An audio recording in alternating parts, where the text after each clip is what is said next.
Okay. My computer says 10:30, so I will call the August meeting of the New York State Cemetery Board to order. I hope everyone has been having a good summer. We've had a tough, in my opinion, tough stretch of hot weather, but right now everything's beautiful. So let's enjoy the time. Also, this meeting is being held as a remote meeting under the governor's executive law. Our council explained that briefly, but just to remind people, because even whether it's a remote meeting or always a hybrid meeting, it's helpful for people to put there, if you're not speaking, put your device on mute. When you are speaking, obviously unmute and identify yourself. Some are required to identify themselves. Again, Rob will make that clear. We have a fairly light agenda today, and so first I'll ask my colleagues to identify themselves.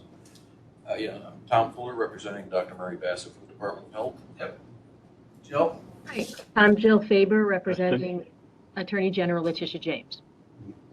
And I'm Mark Patterson, representing Roberto Rodriguez, Secretary of State. We also have staff here.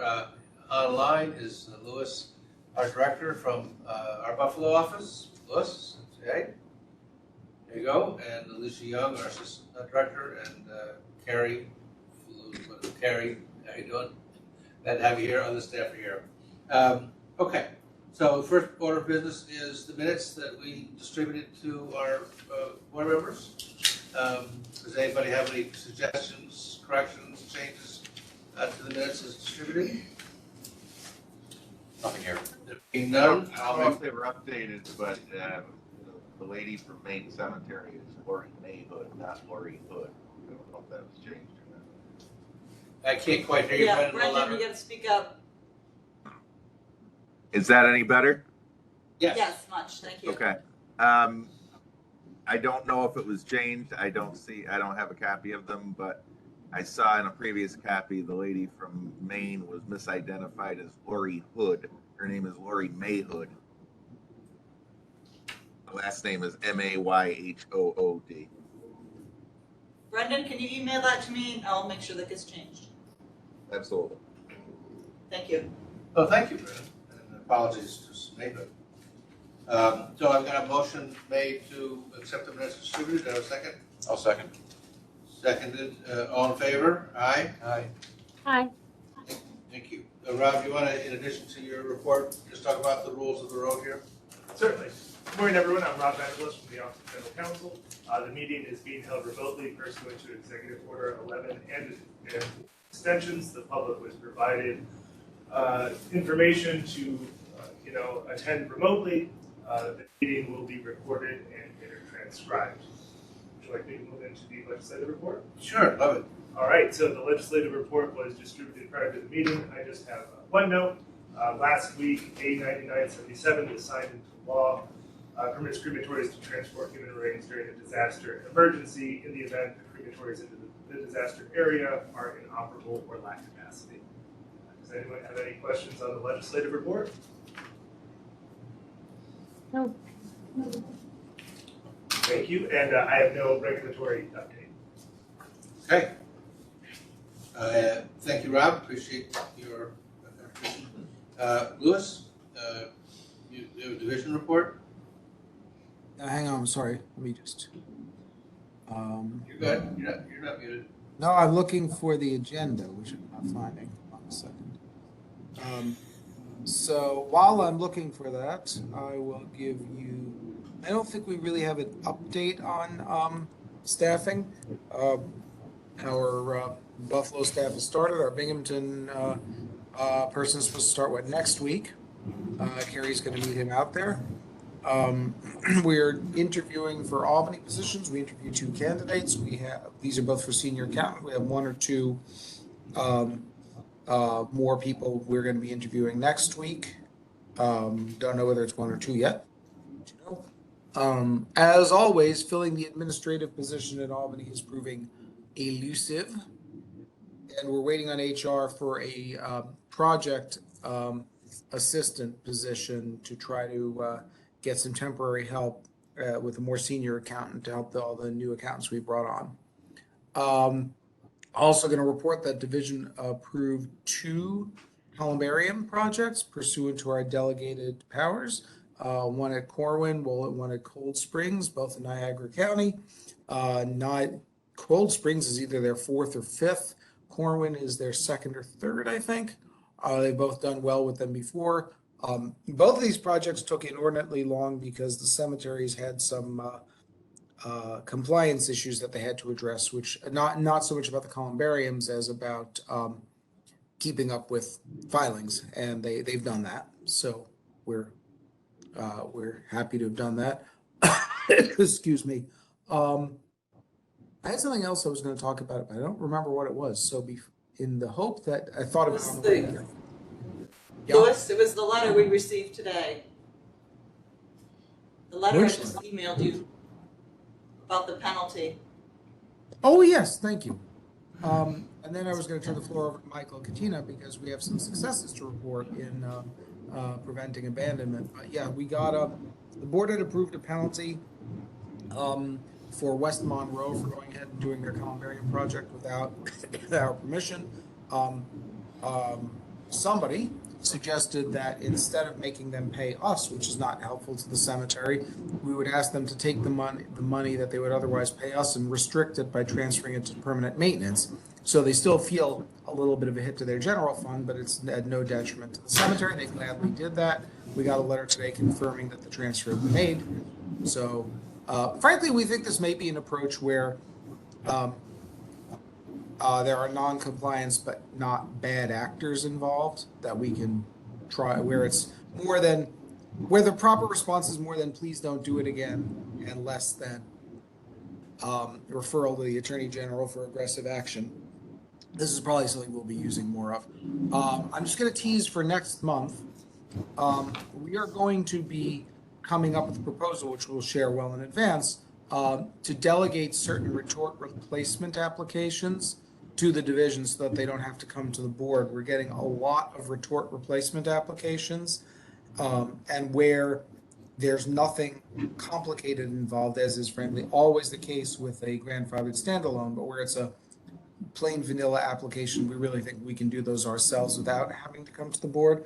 But we're going to have, again, I'm just teasing this. We're going to have a more specific proposal for next month. Then I'm going to turn this over to Michael, who I'm avoiding by sitting in the conference room here so we're not all talking over each other. The Buffalo office does tend to do that because the cubes are all very close together. Was going to report on, I think, 3 or 4 successful special lot owners meetings where we've, at least for now, successfully prevented abandonment. Michael? You hear me? Yep, speak up. Okay. Yep. Yeah, it was 3. The first one was Canastagaga Cemetery. It is in Cattaraugus County. We had our special membership meeting on the 9th of August, and they were able to add 3 new members to the board, and the current treasurer is going to stay on for a few months to help the transition, and they're actually scheduled another meeting for the board on September 6th to sort of sort out what role each one of these new members will have, and then we'll go in and do some training after that. The success of this meeting really hinged on social media. Someone saw the sign in the cemetery, placed it on social media. Someone who currently lives in Colorado saw that sign and contacted his family who still lived in the area, and the family, I believe, is 2 of the 3 board members who who joined up. So social media really helped out on that one. Then there was Fort Gibson, which is in Ontario County. Again, we had a special lot owners meeting. Now, this cemetery was not having any fiscal problems, but their board, through age and disability, was not able to continue anymore. They actually got 13 people to sign on to be new board members. It is currently a very large board, and all except 2 members of the current board will be leaving. So again, they're going to have another meeting next month to sort of solidify what everyone's roles are going to be, and then we are going to go in there and do some training. The final one was Heartland Cemetery in Niagara County, who this was actually a pre-special lot owners meeting, and they had a lot of trouble. They were losing money, and all except one of the board members wanted to leave. They were able to make the cuts at this meeting that will put them back in the black, which basically meant that they cut their caretaker role, and they halved the salary of the treasurer. The current president and vice president decided to stay on, and a trustee who was really the driving member to save this cemetery has agreed to do the treasurer role at least until the next membership meeting, which will be in the spring. We're going to work over the summer with this, over the winter with this cemetery to try to get make sure that we have a good turnout for that membership meeting in the spring, and hopefully they can add some board members there. But right now, it does not look like this cemetery will need to go to the special lot owners meeting for abandonment. And so those were the 3 from this month that looks like we have gotten on the path to turning around. I have a question. Small issue, but I'm just curious. I know that you said that with the last one, they had cut the caretaker role. Are they going to have somebody else manage those duties, or is that not? The town, this is kind of a unique one where the town actually really wanted the cemetery, and is sort of the one who suggested that it be abandoned. It could be safe. So the town will be providing help. It's not exactly spelled out yet if they'll be doing the mowing.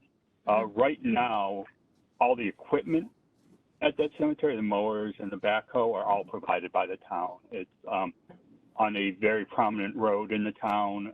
It's a prominent cemetery, and the town has a lot of interest in saving it. Okay, thanks. I was just curious. No problem.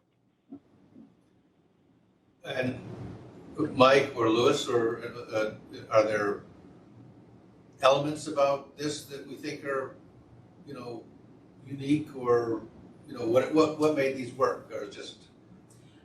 I think we're finding just having these meetings and, alerting the general public and the towns to what's going on is really, really helpful.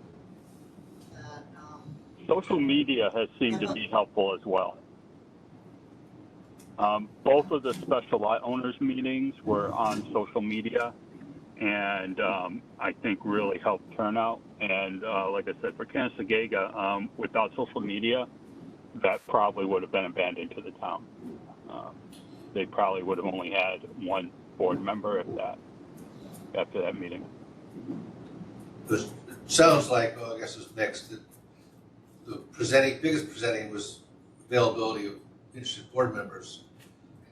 Are other services, training, technical assistance also helpful in terms of convincing new board members to stay or whatever? Carrie, you're nodding your head. I mean, I wasn't involved in these in particular, but maybe Mike Seelman can offer an update. We went to New Forest August 4th for reorg meeting. That was also successful. And yeah, I mean, there were a lot of good questions. What are you asking me to do? What am I signing up for? So just having that knowledge and understanding that nobody is expected to know cemeteries, but we're here to assist. There's other cemeteries that have done this before. You're not going to be on your own. I think provides them some reassurance, and then they'll step up. So I think that's made a big difference. Just the awareness and the knowledge and the presence of us saying we're here to help you, not hurt you. Any other board members have questions about that? Certainly seems like something for us to take note of. Our goal is to prevent abandonment in towns. The only thing I'll add is that none of these, all three of these. Speak, Louis, we can't hear you. as directly as Is you this any can. better? A little bit. Turn your volume up. I don't know if turning my volume up will help on your end, but I can try. Let's see, is that any better? A little bit. Guys in Albany, I think there might be a problem with your sound because Louis sounds perfectly loud here on my end. Yeah, me too. He sounds fine from mine. Anyway, the only thing I was gonna add is that none of these three, all of these three we anticipated as presenting significant challenges. So great work by Michael and by everybody else, especially by Michael because he was Johnny on the spot in successfully handling these. There are others that may present fewer challenges. These were tough ones, so this was good. Sounds great. It is great. And now, given New Forest was in the papers, media, and everything, and had a lot of exposure, do we want Michael Seelman to give an update on how that meeting went on August 4th? Sure, that'd be great. Mike, are you able to do Oh, that? good point. I forgot we hadn't had that. Yeah, the New Forest Cemetery received an awful lot of publicity because the board, I mean, this goes back to 2000 when the long-standing board had stepped down. We had a reorganizational meeting. That meeting was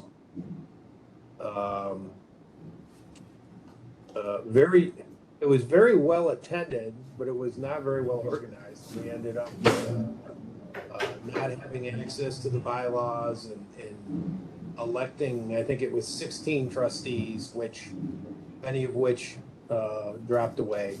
The more recent meeting in August was, I think there was 75 people in attendance, possibly 75 lot owners, which was quite a bit smaller than the original meeting, but it was much better run. It was at the state office building. We had a lot of assistance from elected officials in the area. We had 4 division staff were there, and we recognized that it was going to be difficult to get a large group of people in an orderly fashion, determine who could vote and who could not. And Carrie actually developed a very, it was a good and pretty accurate method of basically counseling each person that came in to determine, how it was that they thought they were lot owners. I think we can use that going forward. And I think that one of the keys to the success of that meeting was having 4 members of the division there so that we didn't have massive lines of people waiting to talk to someone and getting frustrated. I think we were able to get them through pretty efficiently.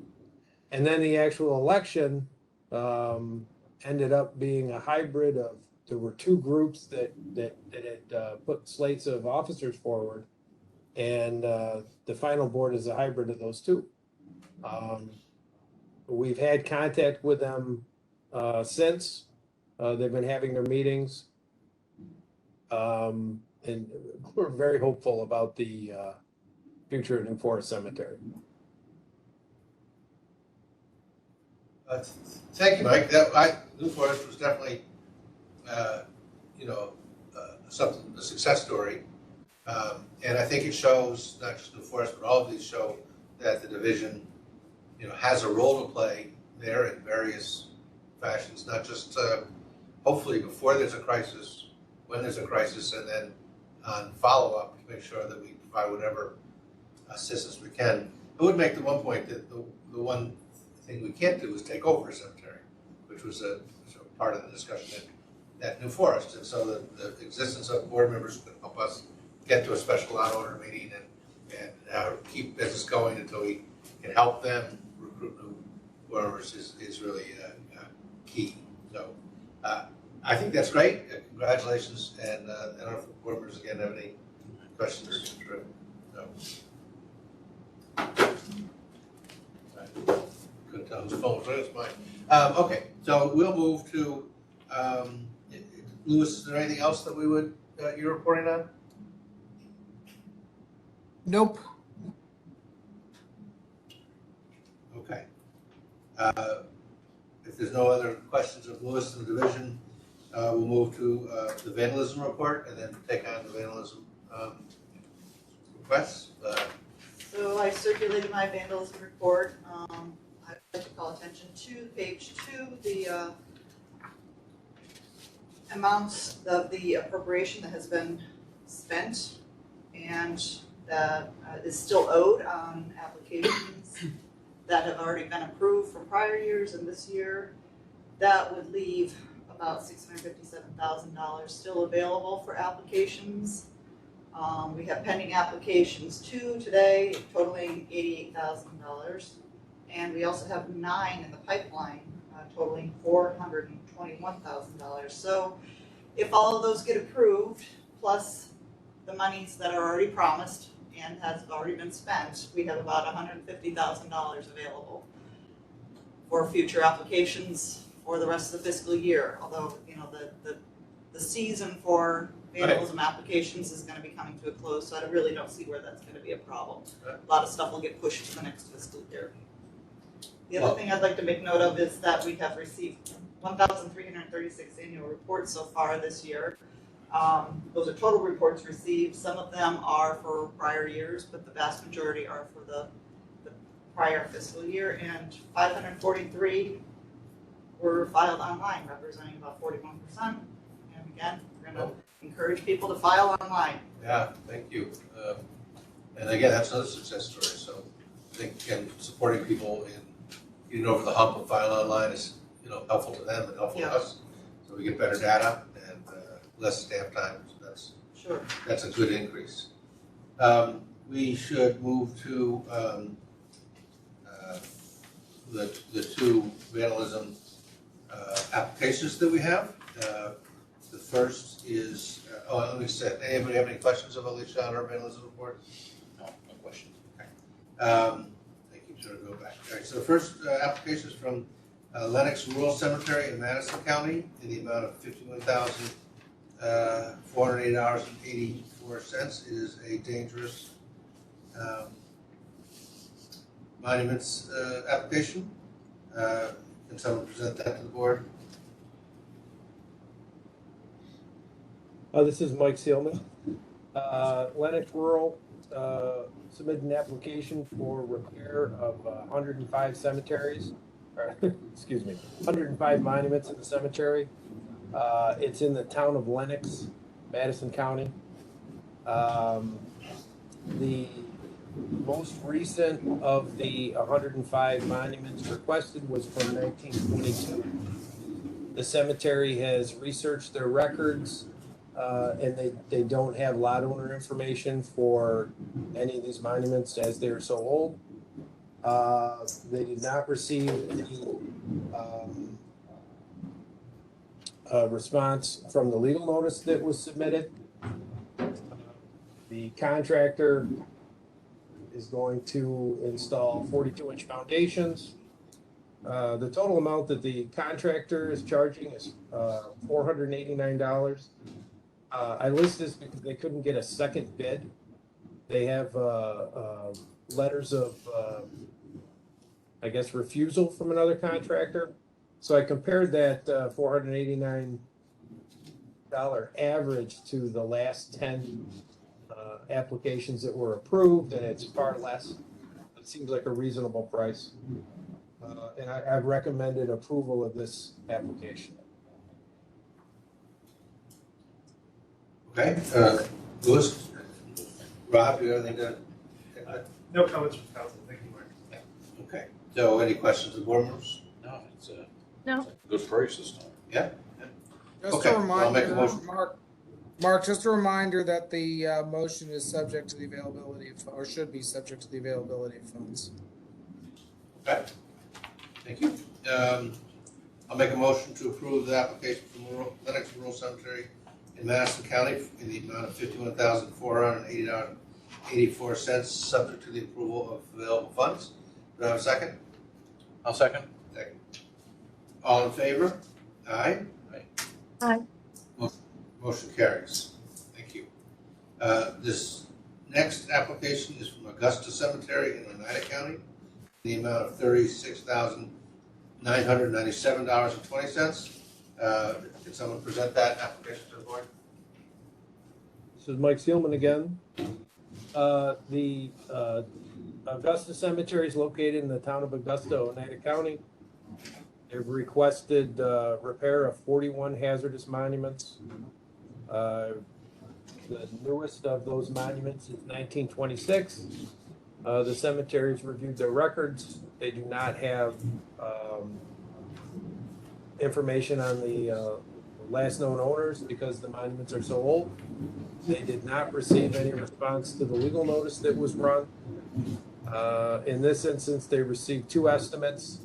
The lower of the two is $899, which is lower than that the last 10 monument average. The higher is $1,520, which is higher than the average. I believe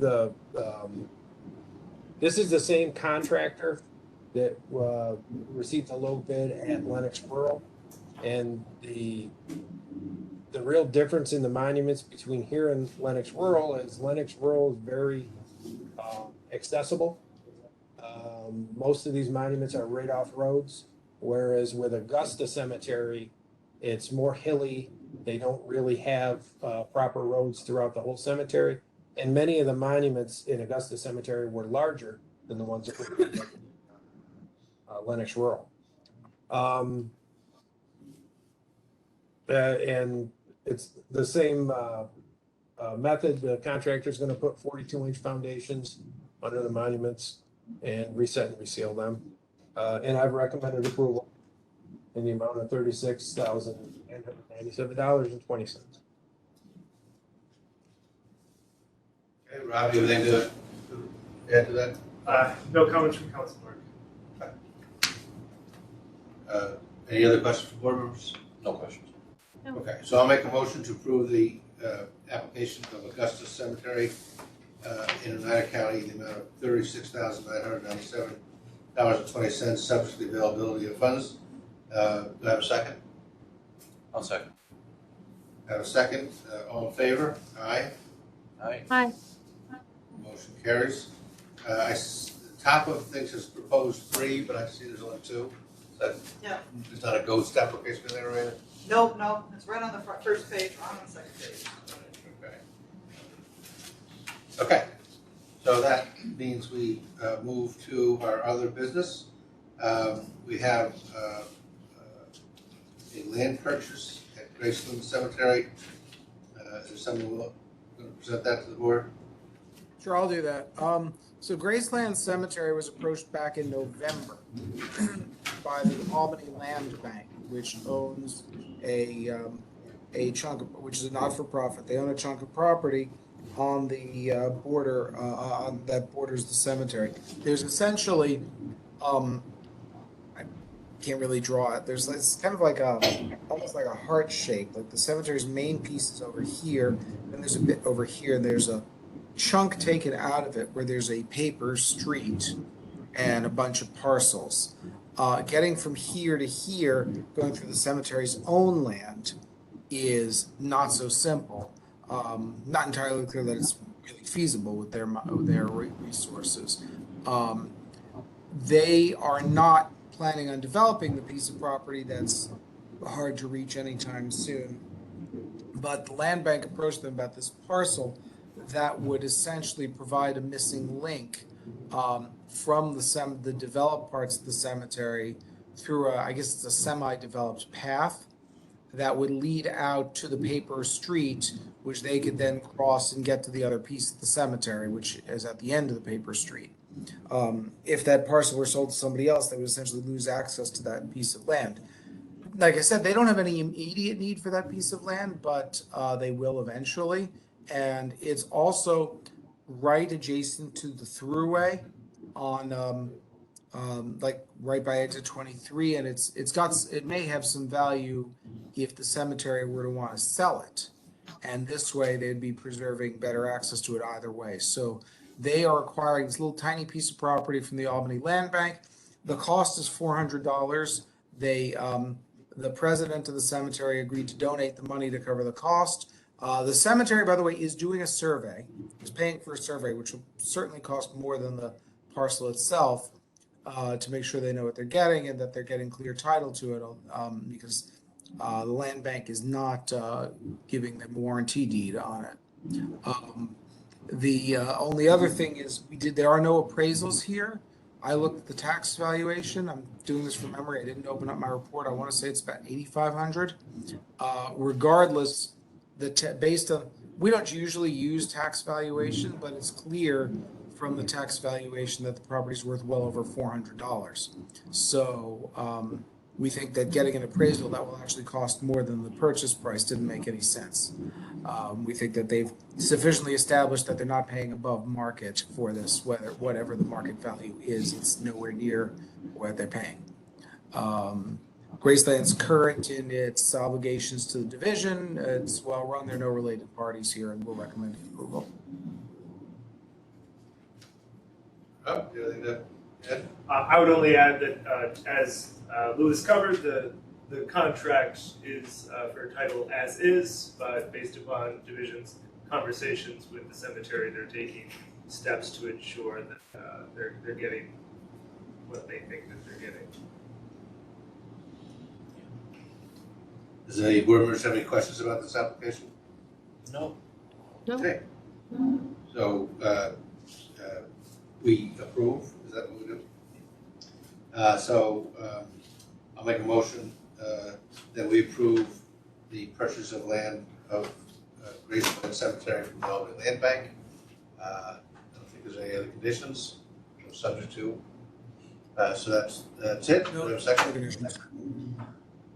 I'll second. All right, all in favor? Aye? Aye. All right. Next application is from Oakwood Cemetery in Troy for a replacement retort.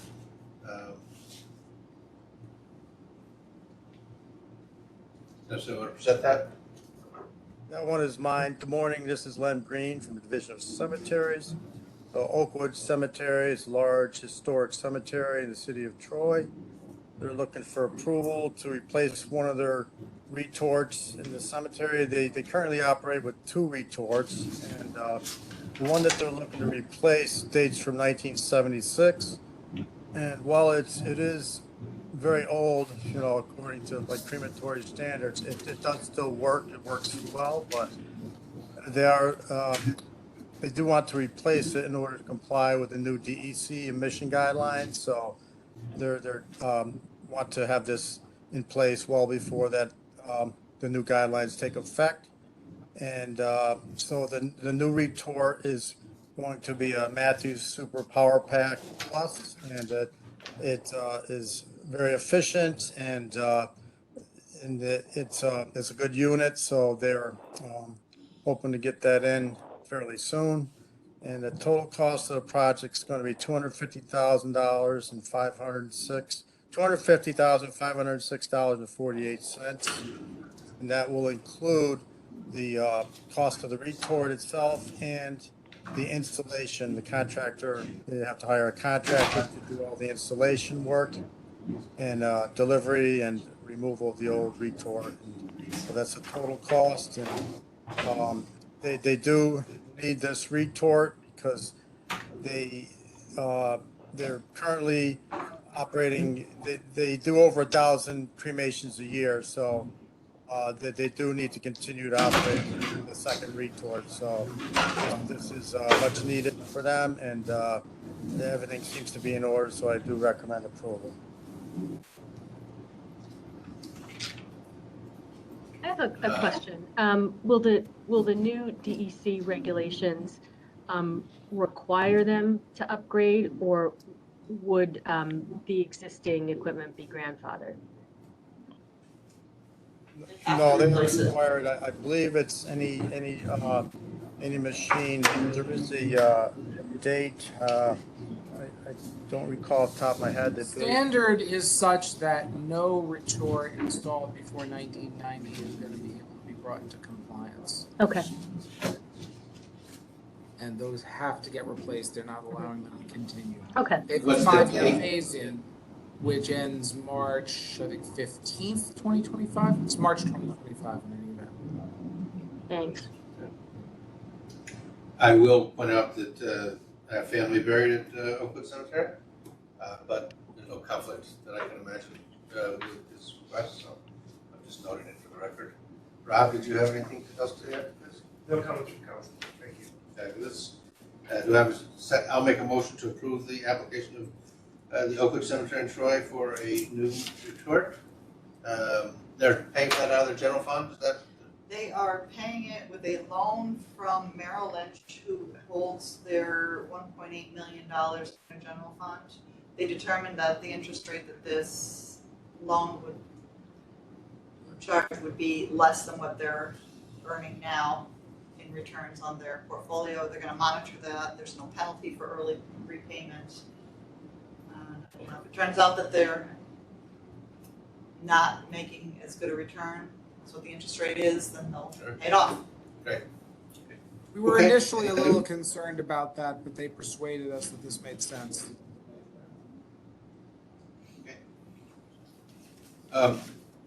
So I think I made the motion. Have a second? I'll second. Motion seconded. All in favor? Aye. Aye. Motion carries. The twin application is from Oakwood Cemetery somewhere else, not Troy? Oakland. Oakland. Land, there you go, can't read. Where's that? That is Westchester County. Westchester County? Yonkers. That's developed. Yonkers, A new Yonkers, section? Westchester County. Okay, so is somebody gonna present that? Board? Sure, that's me. I'm Carrie McGovern with the Division of Cemeteries. Oakland Cemetery is located in Yonkers, New York, which is in Westchester County, and they have they're a 52-acre cemetery, and they have a cleared but unutilized section, about an acre, that they want to develop for new grave space. The section itself is cleared, but there's some pretty major slope in some areas, so they're going to be doing some grading. They're going to be adding a retaining wall and extending a roadway to go around it so that there's more access, full access to this section in particular. The entire cost of the project would run about $961,000, and that's going to be paid for out of the general fund.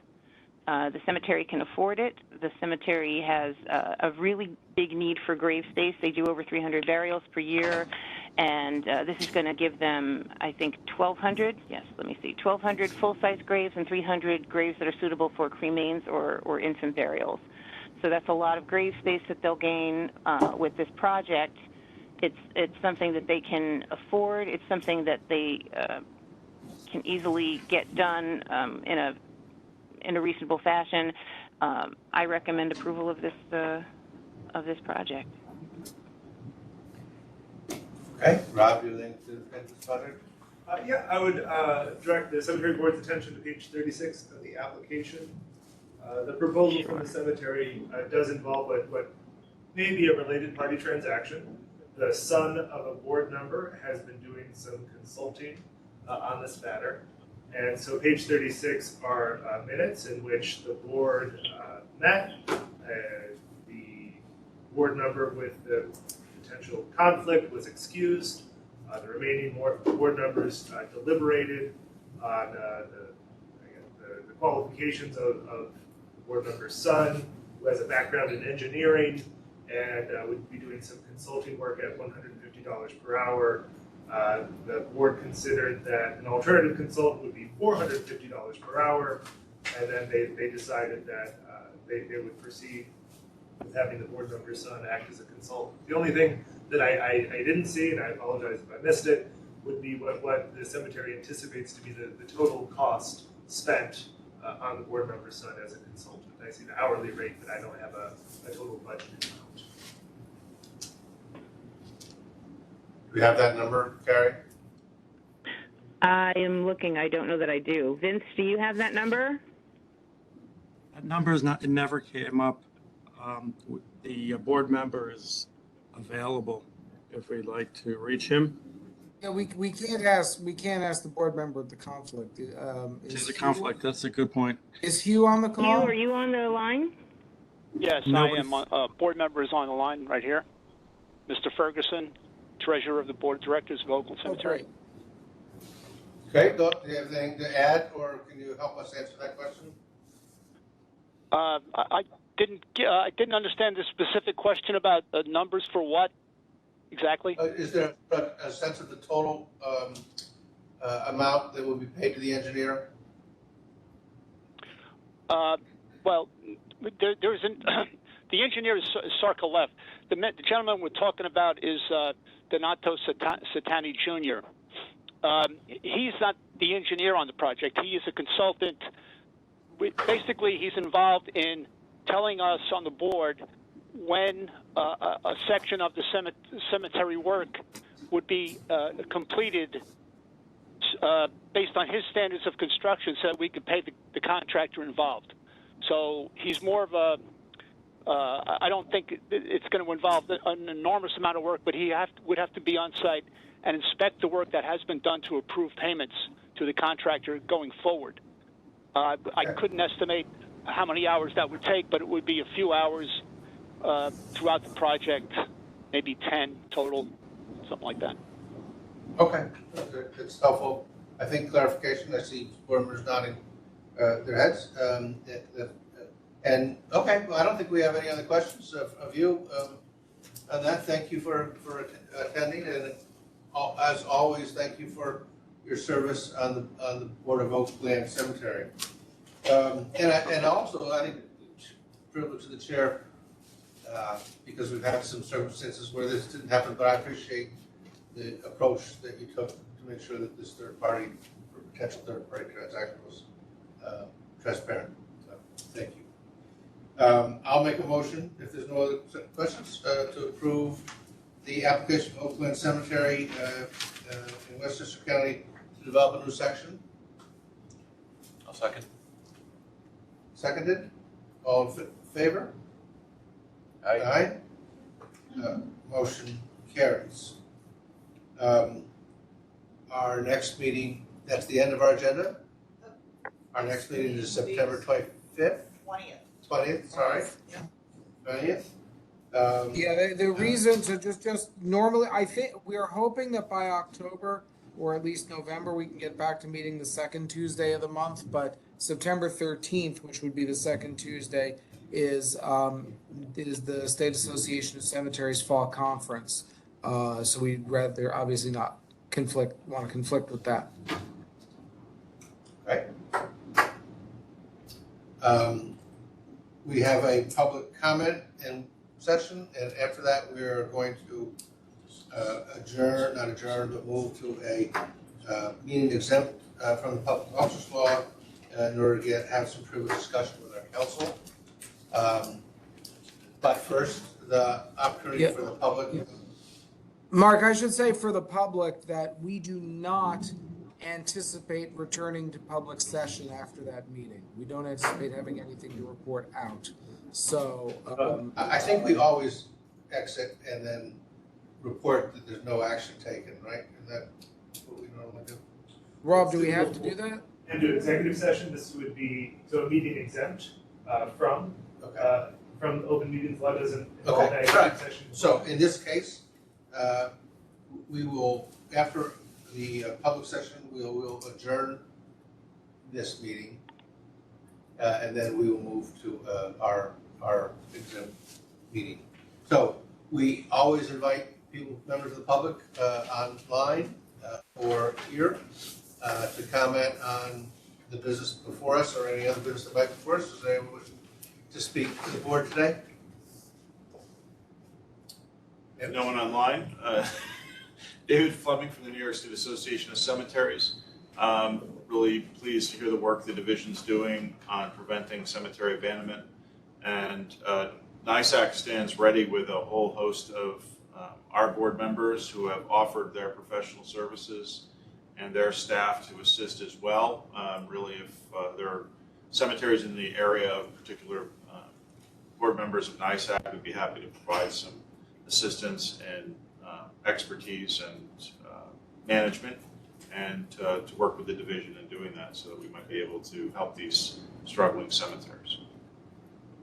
Great, so partnership takes a village. Anything else? That's all, No? thank you. Anyone else wishing to speak to the board today? I then will entertain a motion to adjourn this meeting with the understanding that the board will move to a exempt meeting privilege in place for our council. So do I have I'll make the motion to adjourn. Is there a second? I'll second. All right, all in favor of adjourning the meeting? Aye. Thank you all. See you in September.